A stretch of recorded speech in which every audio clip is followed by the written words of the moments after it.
Google App for Desktop was recently released for Windows 10 and 11.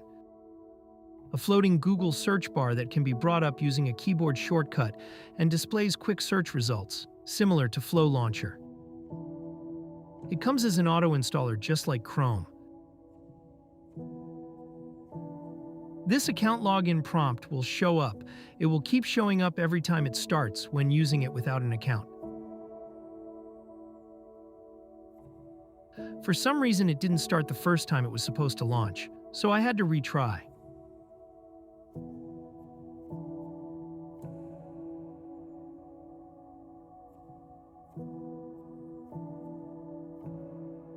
The default keyboard shortcut is set to Alt and Space.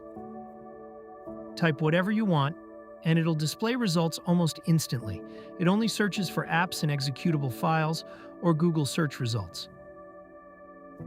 It comes with built-in AI-powered search, lens, and screen sharing. It'll display full Google search results. Images and other search categories will open in a separate browser window. This is the Account tab. It contains some options that you can change.